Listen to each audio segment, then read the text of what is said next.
تو توکیو این میدون هست اسمش فراموش کردم، میدون مشهوری 5-6 راهی که آبر پیاده است. دیدید تو فیلم‌ها میذارن همه با هم چراغ قرمز میشه، بعد یه مرتبه چی میشه، از همه طرف آدما میرن. اسم میدون چیه؟ میدون مشهور اصلی توکیو. اینجا کتاب فروشیاشو من رفتم ببینم. رفتم توی مغازه کتاب فروشی بزرگی بود، دیدم 3-4 قفسه کتاب کودکه ژاپنی که بلد نبودیم عکساشو نگاه می‌کردیم مجله ها رو. به این رفقا گفتیم اینا تو چه رشته‌ای چه جوریه از نظر فرهنگی اگه میخواد ببینید با ژاپن چه کردن. ژاپنی که فرهنگ سامورایی، جوانمردی، عیاری بود. ژاپنی که تو جنگ جهانی دوم وقتی اعلام کردن ژاپن تسلیم شده، بعدش چند هزار ژاپنی خودکشی کردن. اما نمیگم کار درستیه، ولی غیرت در این حد بوده. چند هزار ژاپنی یک جا خودکشی کردن که چرا امپراتور ما رو برشتن بردن رو ناو آمریکایی قرارداد امضا کرد. این ژاپنی‌ها با این وضعیتشون جوری شدن که میگه حتما لازم بوده آمریکایی‌ها بمب اتم بزنن ما رو بسوزونن.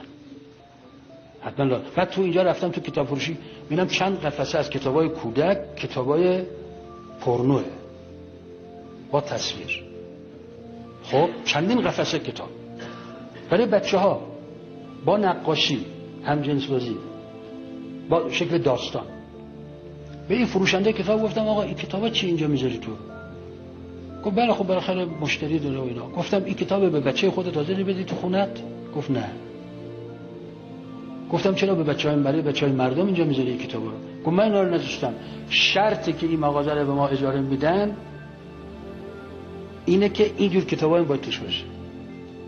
یعنی یک سیاست از بالاست. اون سیاست هم سر نخو بگیری سر نخ دست آمریکایی است. گفت اصلا یکی از دانشجوی ژاپنی یا گفت اصلا به فیلمسازای ما گفتن تو هر فیلمی که میسازی مردای ژاپنی چند تاشون باید همین ابا خواهری و اینا باشن تو فیلم‌ها. تو فیلم‌های جدید گفت باید مرد به شکل زن آرایش کنه. تیپش، موهاش، طرز حرف زدنش اینا. گفت اصلا جزء پروژه، یعنی بخش از فیلم‌ها رو نمیذارن بدون که اینو توش بذاری. مثل هالیوود که میدونین اخیراً تو کمپانی‌های هالیوود برای فیلمایی که میسازن چند تا شرط دارن. یک، باید یک شخصیت مثبت تو فیلم همجنس باز باشه.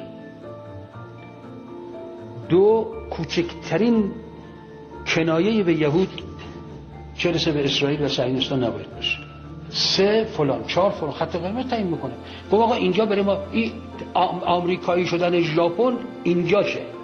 و الا اون پیشرفت ژاپن و اینا مال تسلیم شدنشون نیست.